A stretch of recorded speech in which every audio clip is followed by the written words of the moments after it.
My topic is the performance of mastic materials for the protection of pipeline fittings and valves.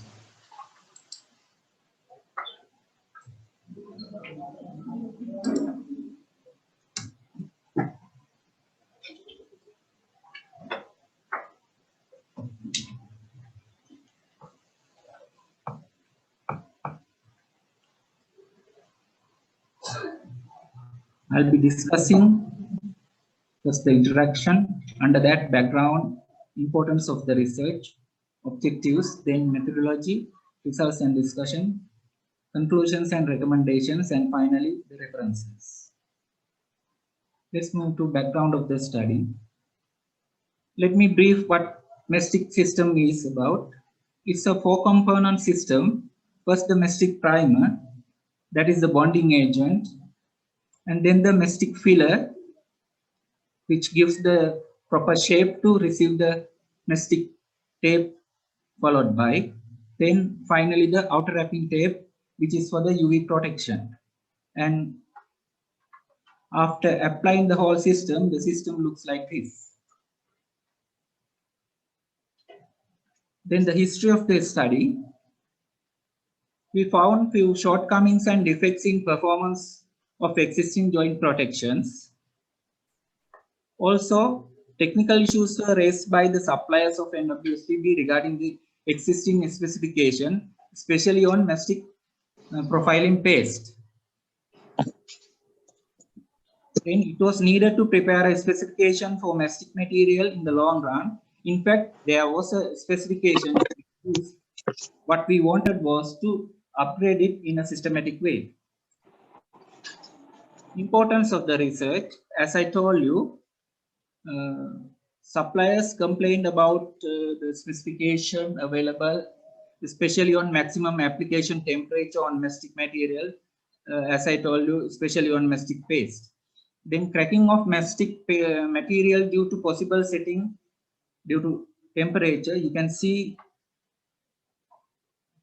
this is one of the examples for that.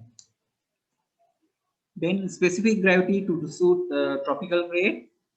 And finally, the behaviors of plastic containing materials, that is on filling material.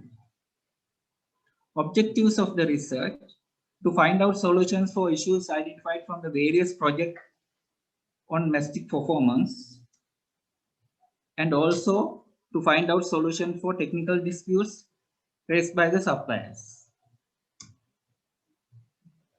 Then, as I told you before, suitable revision of the current specification. Methodology. Pilot scale study was done at the R&D yard. There, the application of mastic system at the yard was carried out. We called major suppliers to the yard and they did their own application on the plant joints we provided to them. After that, research survey from the project managers and regional managers were done. That is to assess the performance and identify the issues that they are having. Then observation and monitoring. We measured the surface temperature. Actually, this is the first part of this research, and we touch on the surface temperature and the physical observations were carried out. After that, laboratory testings were done. During the application of that samples by the suppliers, the samples were obtained and those samples were tested at the University of Matara. These are the categories that we tested, and the results of this test are included in the symposium proceedings book. In the results and discussion, there is a correlation between atmospheric temperature and the surface temperature, and you can see the relationship here. The maximum surface temperature reached at empty condition of the pipe was 57 degrees, whereas the service water pipe got 46.7 Celsius. Apart from that, under physical observations, we observed bulking and bleeding in some samples, as I mentioned here, shown here. Then the outer wrapping tape, we observe some damages with the time. This is one of the example for that. As I told you, we touched on the temperature part here. So we concluded maximum application temperature as 70 degrees Celsius for the mastic paste, because we reached 57 degrees there. Having a factor of safety, we decided to put it as 70 degrees. And this is the correlation we got. And under recommendations, it is recommended to study the detailed parameters such as specific gravity and mastic material continuance. And it is suggested to find out alternatives for mastic system. We did price comparison on stainless steel joints and mastic materials, and this is how the graphs are. You can see for the smaller diameters, the stainless steel are quite okay with quite economical, but when it goes to the larger diameters, still the mastic system is economical. And for the time, propose this specification. And this is available in Sunday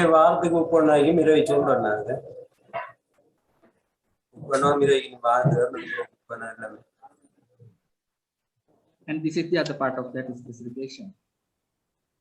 These are the references. Unfortunately, we were not able to find more references here, and we wrote to the major suppliers outside the country, and we extracted some references, and I mentioned it here. Thank you very much for your.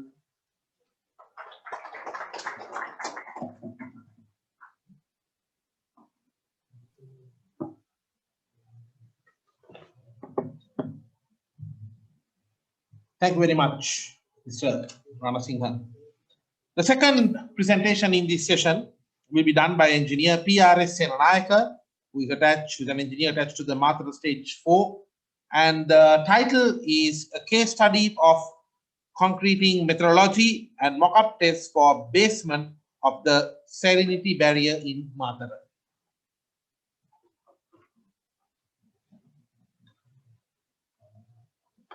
Good afternoon, everybody.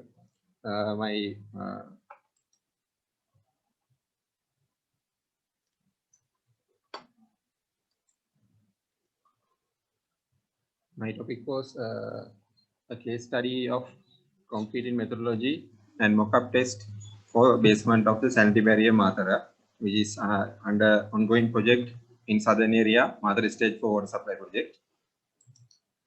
This is the content. I will focus on introduction, methodology, results and discussion, conclusions and references. This is the Salinity barrier, the 3D model of the Salinity barrier, which is located in Urava area in Matara. The exposure condition in this area is very aggressive because the seaborne air is coming and the salinity inclusion is coming into the land side in every year. I mainly focus about the basement of this structure, which is under aggressive exposure condition because of the salinity. This is the background of the study. The study is based on the application of concreting for a massive reinforced concrete basement of the Salinity barrier.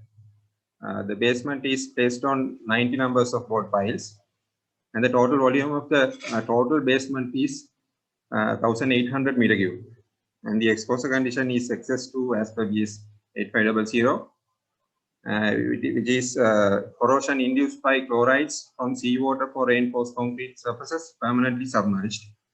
And generally we use grade 35A concrete for the basements in water retaining structures. And the issue is in these large concrete pourings is propagation of thermal cracks. And it mainly occurs due to the temperature difference between the core and the external surface of the concrete basement. This is the section view of the basement. The height is 1.7 meter thick and the board piles are there on under the basement. The importance of the research, the analysis of temperature variation inside the large concreting is rarely focused in water retaining structures field, and in many cases are there in high-rise building construction and bridges as a, and there are practical issues then propagates about the quality assurance and quality control practices when we concrete the large concrete quarries. So therefore, we minimizing the thermal crack is more beneficial for the durability of the sanitary barrier, which is subjected to aggressive environment. This is the aim of the study, to minimize the thermal cracks of the sanitary barrier basement and to improve the concreting methodology to achieve the above target. And objectives are carrying out the mock-up test to find the maximum temperature difference and the peak temperature in freshly hardened concrete, and optimizing the concrete mixture to minimize the thermal cracks.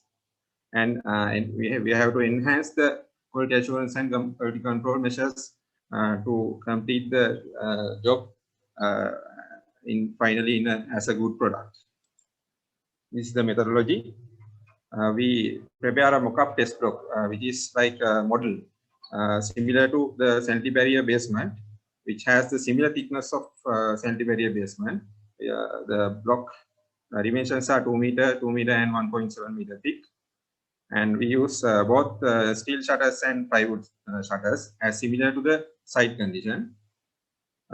First, we prepared a screed concrete. On top of that, we cast the mock-up test block, and thermocouple sensors were placed inside the test block for the temperature to identify the temperature variation in more critical locations.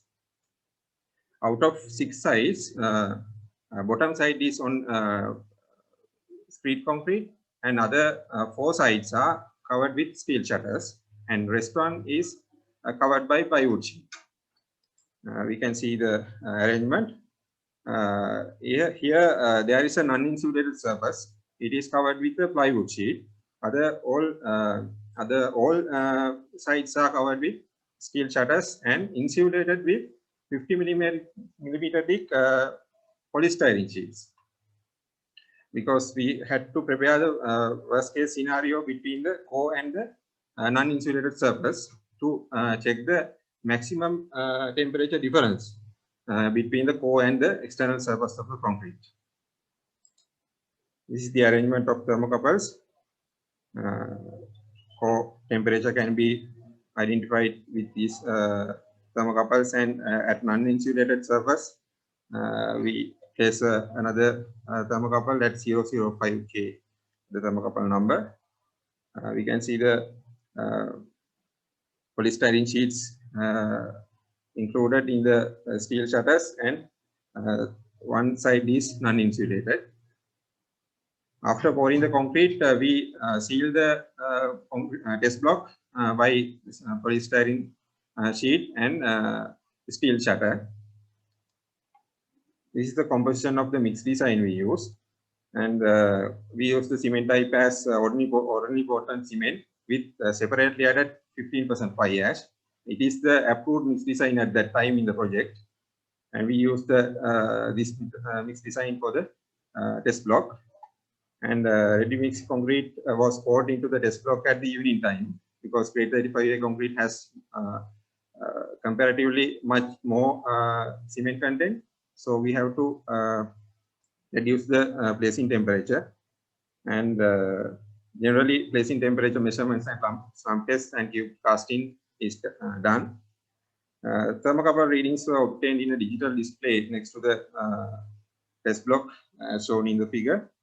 The temperature readings were monitored in the intervals of 6 hours for a 7 days period. These are the results and discussion.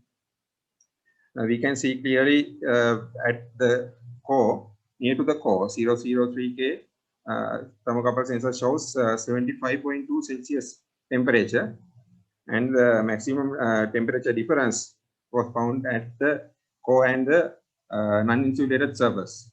It is 21 Celsius.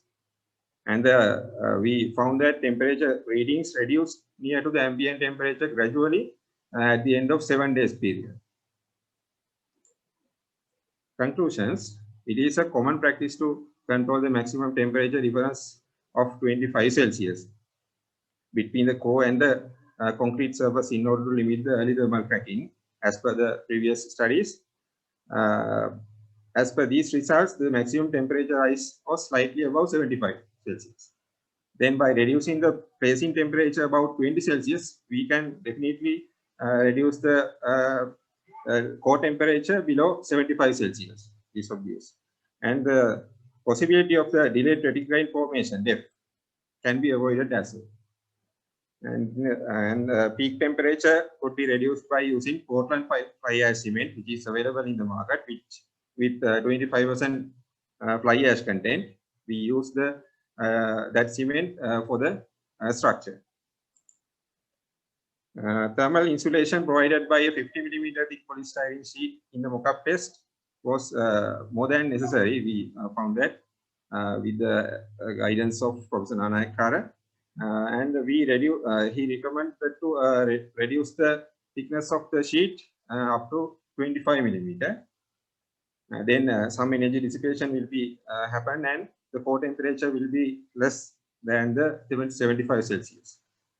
And the removal of the formwork and insulation is carried out after 7 days, because it gradually comes to the ambient temperature. Then the temperature difference will be lesser. And based on the above conclusions, we did the following QA/QC practices in the construction site.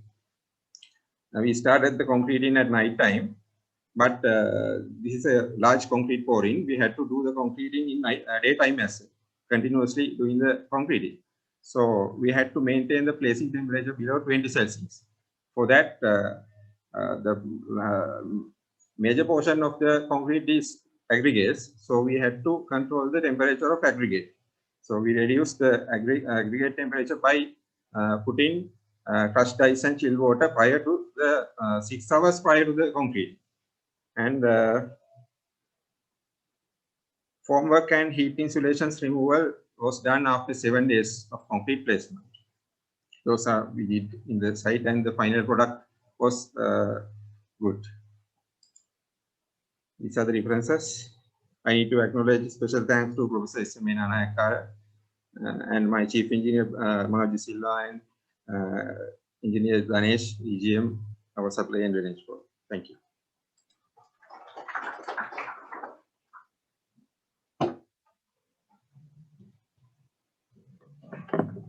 Congratulations on a good presentation, Mr. Seranayaka. Next, we have engineer A.S. Heva Patirana, who will be speaking to us on the title of using GIS-based multi-criteria decision analysis for prioritizing drinking water supply needs, and it's an application to the southern region in Sri Lanka.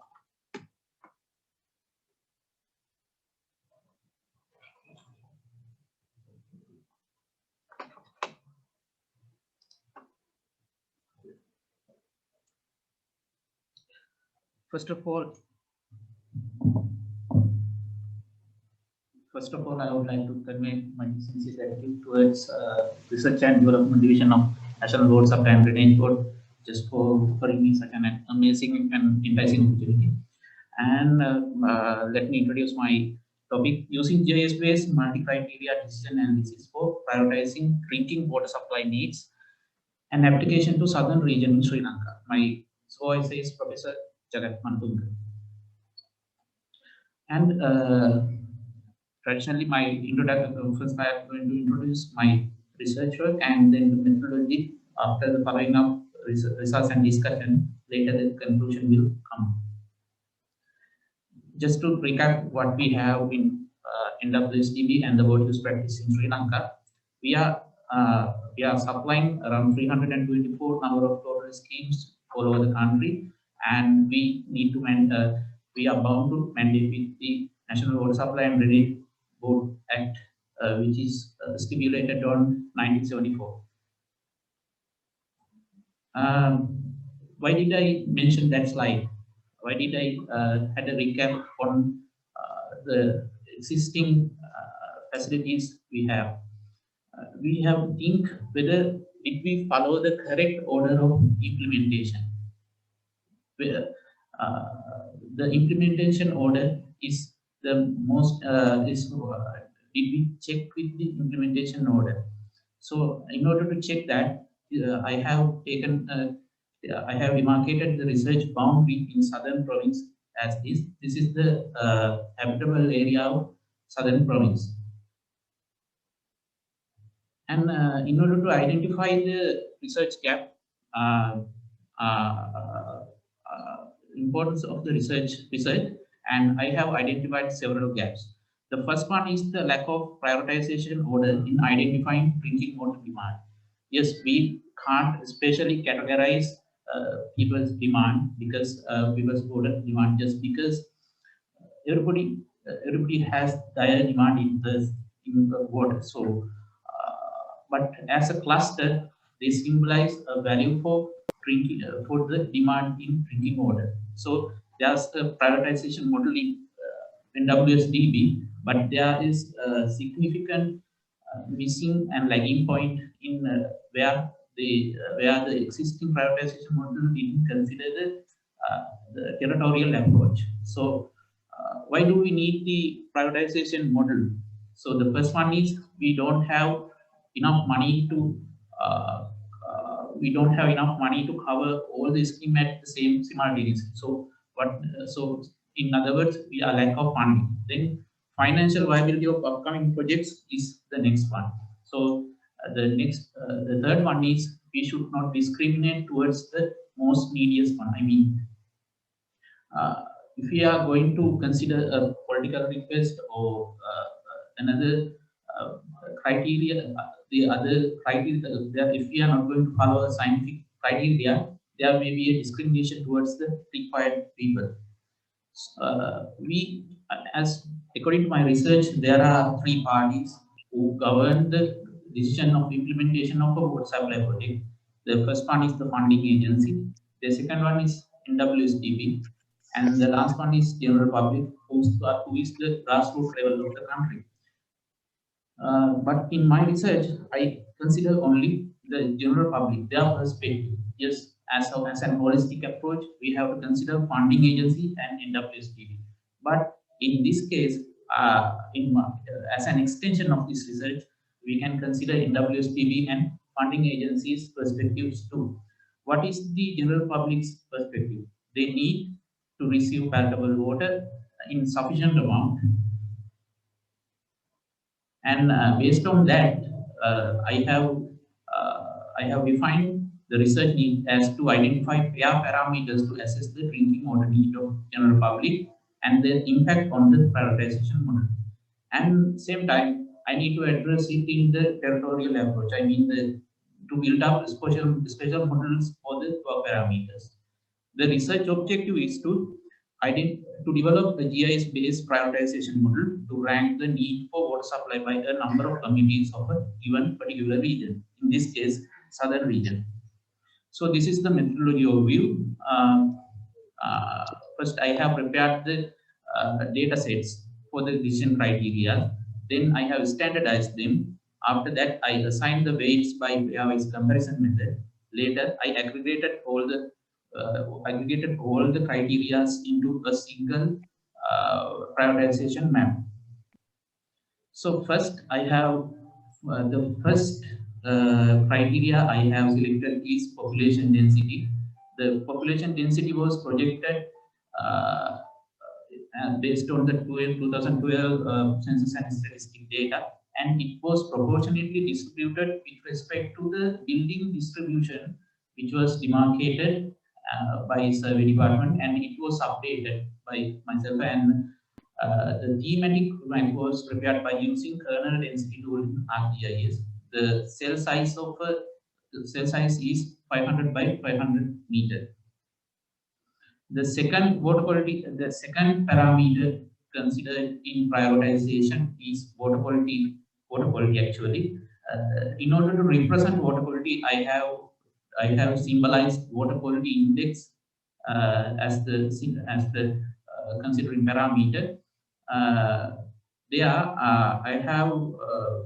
have obtained two set of data from NWSDB supply as well as geochemical atlas produced by Disana et al. In 1985. Then I have carefully selected 8 parameters because we can't select all the parameters since they aren't available in southern province, because the water quality surveillance monitoring work has not been continuously conducted within the area, and the temporal variation and spatial variation of those each and every water quality parameters cannot be found. So I had to screen the water quality parameters. So then I have prepared the unit weight for them, then later the water quality index. Those water quality indexing work has been done separately for NWSDB and other sources, and I have added them together to prepare the final thematic map. Same way, I have prepared water balance, relative water balance to symbolize the water scarcity. In this case, what I have done was I have balanced the input into a given specific area with the output of the same specific area. For example, we normally receive rainfall surplus as input, and the inflow by other cells into the research area, and at the same time the deduction will be done by the water demand, industrial, domestic, and agricultural water demand. So that's the by using those parameters, we will be able to find the relative water balance for the given cell. The final data set what I have prepared was the new development index, which symbolized the population pressure due to new developments, the upcoming development. So that was done based on the criteria and plans stipulated by National Physical Planning Department. Then they were projected as at 2030, and the thematic maps were prepared as per the tools available at GIS called kernel density. After preparation of those data sets, I have standardized them from 0 to 1, which procedure has been instituted by Desmond and Wodge. As the next step, I assigned weightages for each and every set of parameters. This has been done by the aid of the decision makers with the discussion with them. This is the mean value of the weights that we have received. The highest weightage has been given for the water scarcity, in other words, relative water balance. As the final part of the methodology, I have summed up all the criterion maps into find out to the suitability map. This is the population density tool. This is the population density data set which I have prepared. First, I saw the device population and the domestic building distribution, which was updated, and I have normally distributed the population among the buildings and received the population density distribution. Same way, the relative water quality index has been prepared. Water quality index of NWSD bed zones and water quality index based on groundwater has been separately prepared. And by amalgamating those two, I obtained the equivalent water quality index. The third one is the relative water balance. The relative water balance has been found out by deducting total withdrawals from water balance. Water balance was prepared as a summation of rainfall surplus plus rainfall surplus with the water inflow from the other boundaries. And this is the new development index, which has been demarcated with the aid of National Physical Planning Department's planning works, and by using all of them were standardized from 0 to 1. As the final step, I have added those 4 criterions by multiplying its found out weightages, and finally to sum up the prioritization map. So in this map, the reds, the hotspots, symbolizes where the urgent water supply, there exists urgent water need. So there are 2,131 gram milliliter divisions, which ranges from 0.045 to 0.81 on a scale of 0 to 1. And in this case, when we come to the discussion, we clearly see there are certain clusters. As I showed you in the previous slide, there were some red hotspot clusters. So they symbolize the highest prioritized areas.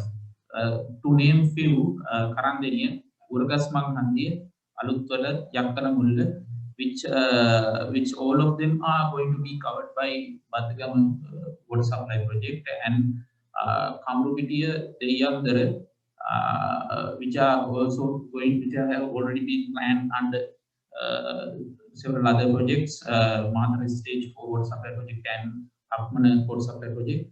And there are several other clusters which should be addressed: Midaniya, Maharukamara, Irinda, and Bundar. And the important and significant finding is even there is NWSDB supply exists, certain areas like Kirinda, Bundala, Kismaharama, and Urubokka, still they were fallen into red category. It means we need to uplift or do necessary augmentations in terms of water quality or water supply, because as we see, the number of cells which were fed by NWSDB higher than 0.6 is 245, which is 1.44% of the total number of cells, which means we have to rethink and reassess the water supply facility. Now we have already supplied to those areas, especially Kirinda and Bundala zones. So this is the conclusion. And local importance of water resource availability to decide the degree of demand of drinking water is around weightage. The weightage is 0.47, and population density and the population trust induced by the new development has lesser significance with 0.07, and we can use the special information technology in effective water prioritization in drinking water supply need, and we have a kind of an alarming requirement in improving.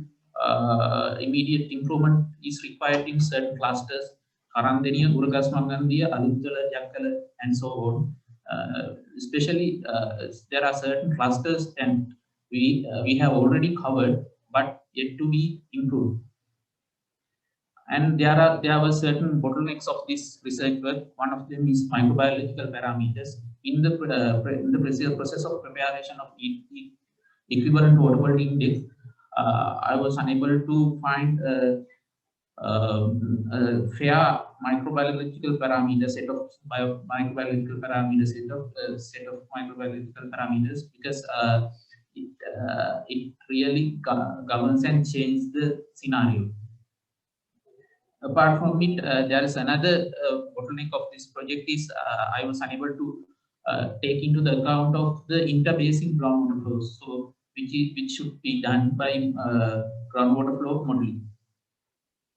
And the third bottleneck is I didn't consider about funding agencies' perspective or NWSDB's perspective. This is purely general public's perspective. So as an extension of this research, we can propose that funding agencies' perspective and NWST's perspective should be taken into account.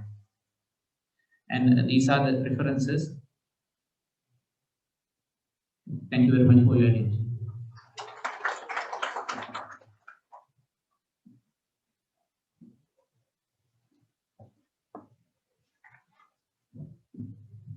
Thank you very much. Our penultimate session, or rather penultimate presentation for the second session, will be done by Engineer W.G. Chatura Sanjeeva, and the title is Estimation of Soil Erosion and Sediment Yield in Demodara Catchment Area in Sri Lanka using Universal Soil Loss Equation Model and Sediment Delivery Ratio.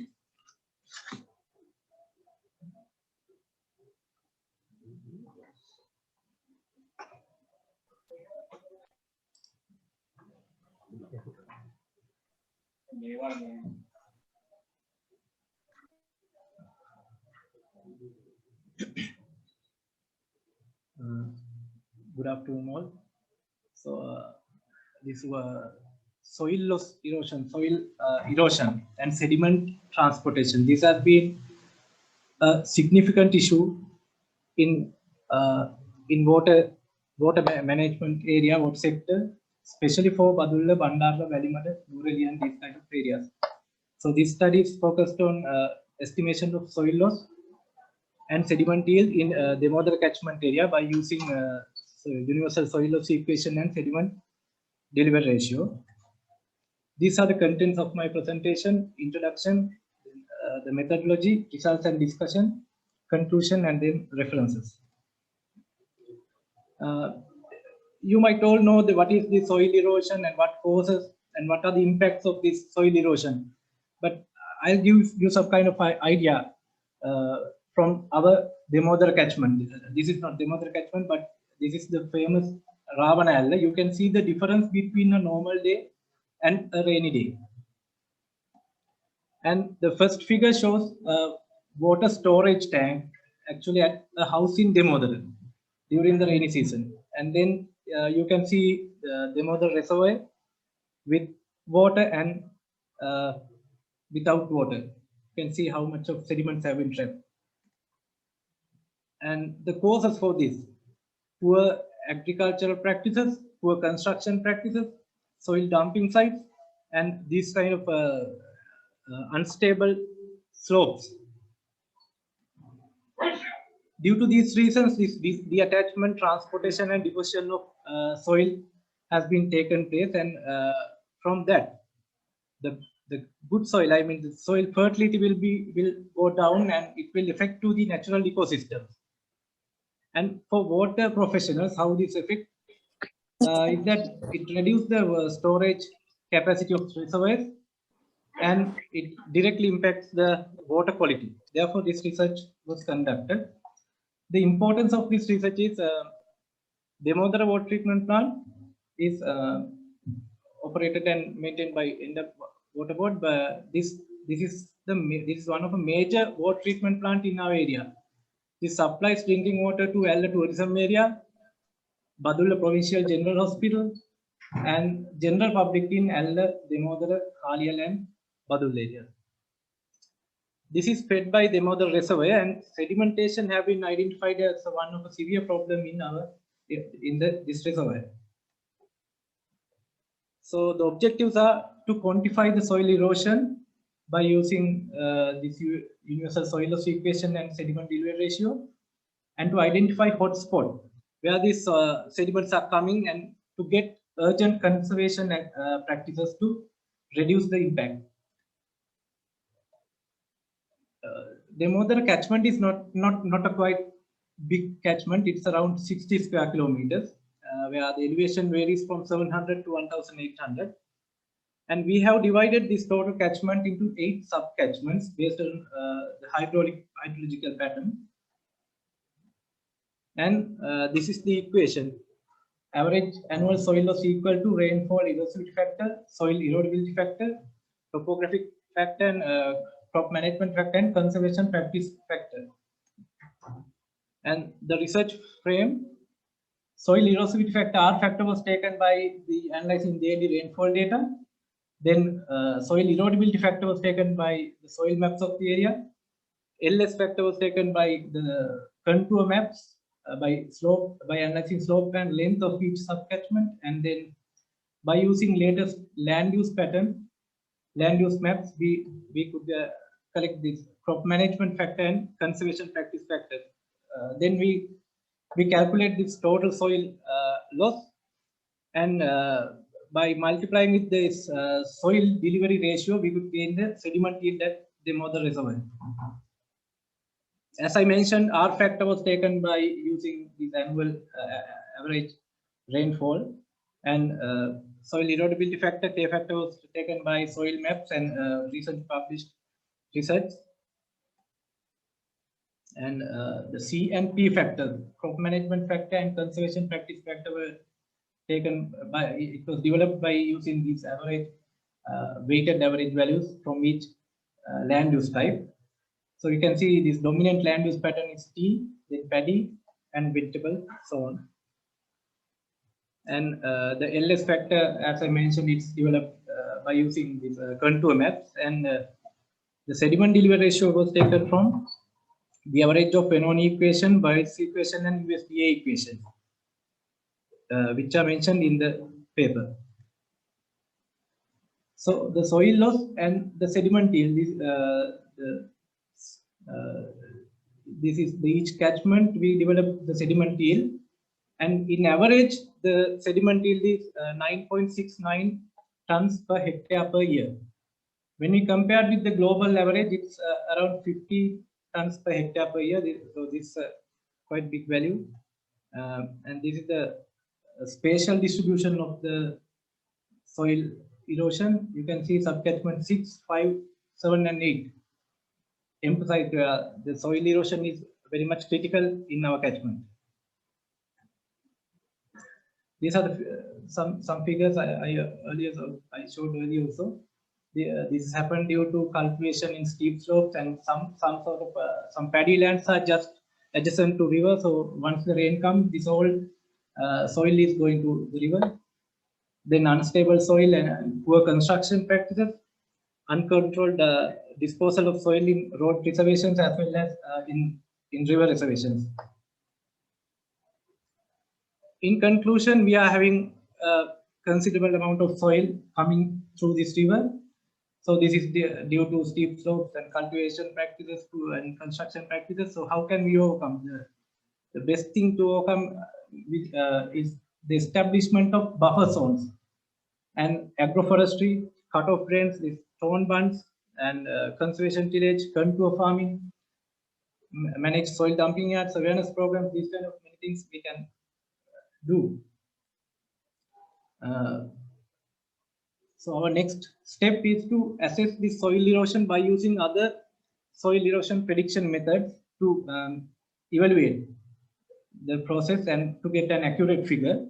And also the way some sort of factors were taken from the already published data or the standard values.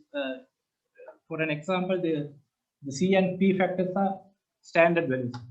But we are going, the third step, we are going to verify these factors by using these actual figures, because we need to know the actual figures which represent our ground.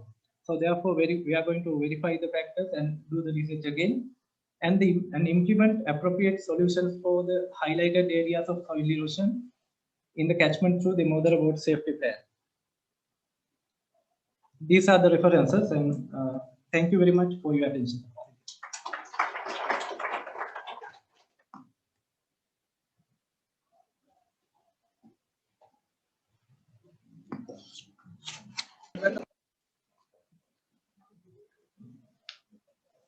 Thank you very much.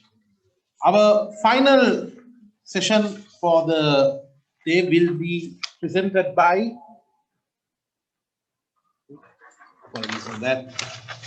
the final presentation will be presented by Mr. M.S. Vikramarachi, who is a management trainee in statistics, and the presentation will be focused on developing a cost covering water tariff model which optimize the billing revenue.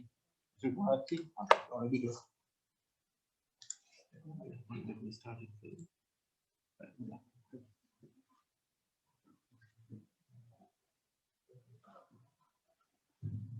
Good afternoon, all of you. I'm here to present my presentation about developing a cost-covering photovoltaic model to optimize the billing revenue of the National Water Supply and Drainage Board. These are the contents of my presentation. This study was conducted considering the corporate plan and corporate goal that stated in the corporate plan 2020-2025, especially considering the tariff policy and revenue enhancement. This corporate goal, this study was basically conducted considering this corporate goal. Here, specially stated, improving the revenue through appropriate tariff adjustments. Considering that sub-part of this corporate goal, we have conduct this study. Basically, we know there are two major categories in WSDB consumers. First one is domestic and other one is non-domestic. Basically, domestic consumption includes approximately 92% of connections from the total consumers of WSDB, and non-domestic consumption includes other 80%. And the 1115 slab can be introduced as the most water consuming slab in the domestic category. In this study, we have put our attention about water tariff designs in current usage in the world. First, actually, we have identified 5 types of water tariff designs in internationally used. First one is fixed charge tariff. The fixed charge tariff may vary for each customer or the consumer category depending on the characteristics of the consumer, the consumer pipe size or other parameter to decide, used to decide that tariff design. In Canada, Norway, those kind of countries use this fixed charge tariff design to construct their consumer water tariff, consumer water bills. And another one is uniform volumetric charge tariff. You can clearly understand how the tariff design is working. I have visualized this clearly here. Block tariffs. We are familiar with these tariff designs. There are 2 parts in this block tariff design. One is increasing block tariff. Other one is decreasing block tariff design. We are familiar with as what about increasing block tariff design, but there are also decreasing block tariff designs using in USA and Canada and some communities.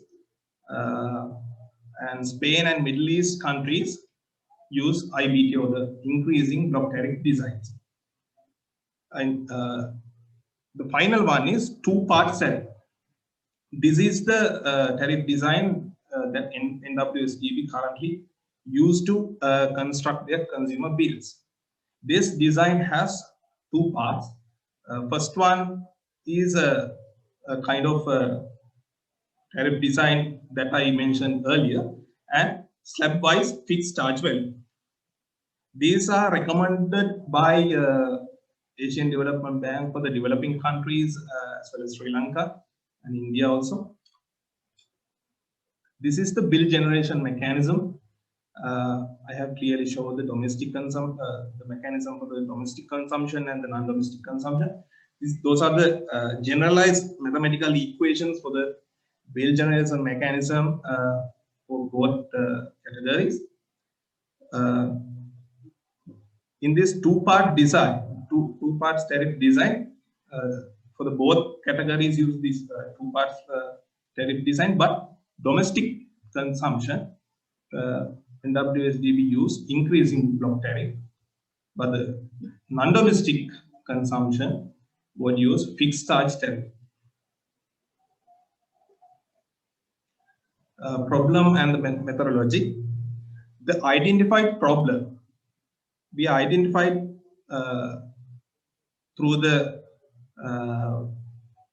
preliminary analysis and the basic information that we have identified, constructed a mathematical model to predict a water tariff model for domestic and non-domestic selected categories to recover the total operating cost of the NWSDB to ensure the financial sustainability of the organization. Here we used integer linear programming methods, which are popular modeling techniques in operations research and mathematics, to construct these models. And our main target was to build up an mathematical model for the mathematical approach to study the recovery of the total operating cost of the NWSDB. Firstly, we have done a preliminary analysis to identify the full image of the revenue and consumption and the consumer distributions. And also it was done to compare the NWSD charges and market treated price charges for the treated water. This is the first model. This model was constructed to identify the break-even slab. Break-even slab is a slab of balance making neither a profit nor a loss. It means any consumption below this slab constitute a loss, and above it shows a profit. Here we used a minimization function in mathematical modeling. Here Z means a total profit. Here considers the total minimum profit, which is the slab. X is the minimum profit. Below that, X is the loss. These are the mathematical. This is the mathematical model, and these are the constraints. Constraints means the conditions for the modeling part. And the second model is constructed to build a readjustment model for the domestic category. Here also a profit minimization function. According to the state policy of water supply, board can't achieve maximize the profit. At least we have to cover the total operating cost. It means total revenue is equal to total expenditures. Otherwise, we can go to a minimum profit. Here, considering that situation, this model was implemented to identify the minimum profit with suitable unit prices. We adjust a suitable unit prices. In this model, there are two situations. First situation is we have to, without considering the maximum increment of each unit price. And the second situation is with considering the maximum increment of each unit price. Commonly, according to the government advisors, and we have to consider a maximum limit of increment.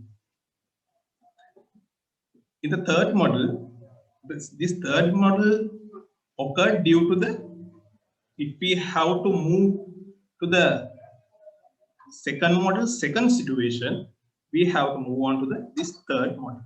This third model means surely we know, according to if we put a maximum increment in the second model, we can't cover the total operating cost. If we consider 20% of your unit price increment can't recover the total operating cost. Then there is a gap between revenue and the total expenditures. Here, this minimization function, the total cost consists, there are two parts. One part is the gap value occurred in the second model, and actual operating cost occurred due to the selected non-domestic consumption in this model. This is also a profit minimization function. According to this function, we can find output. Results of the models. As I mentioned earlier, the first model was conducted to identify the break-even slab. These results show the relevant break-even slab. Currently, the break-even slab exists or the lies on the 3140 slab.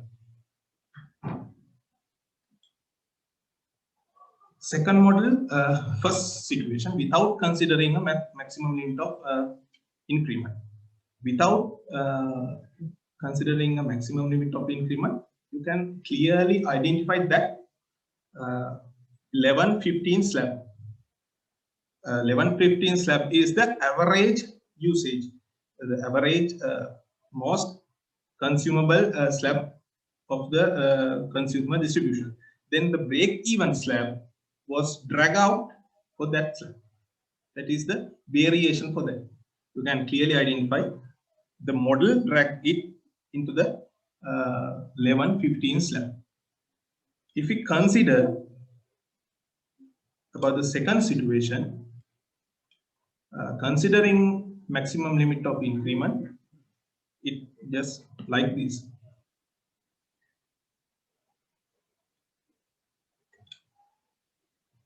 Third model. This third, as I mentioned earlier, this third model we have to implement according to the second model's second situation. According to the model gives here I clearly stated the current tariff values and predicted tariff values. This model, the overall solution covers the total operating cost of the NWSD. And here we have done a small survey about economic impact on households in this study. Firstly, we done how the new water bill impact on the household, considering the 2019 data published by Census and Statistics Department in Sri Lanka. And the second figure shows how the market retail price and NWSDB charges for the treated water are varying. Means if any customer exists in 1 to 5 slab, he averagely used 3,000 liters of treated water for a 24 rupees. But if we go to buy it from the market, we have to spend large number of money. And considering the comparison, we can say NWSDB has acted extremely reasonably in charging and setting water charges. And comparatively, NWSDB provides water to its customer as large subsidy. These are the conclusions. These conclusions are, you can clearly understand, I have presented in my presentation. The basic things is the three models in operations research and the mathematical modeling techniques are reliable tools to develop or construct good predictions and solution to the current requirements of the organization as a corporate goal. And the economic impact on households due to the NWSDB charges are comparatively smaller than other utility service charges. These are the references for our study. And thank you all of you.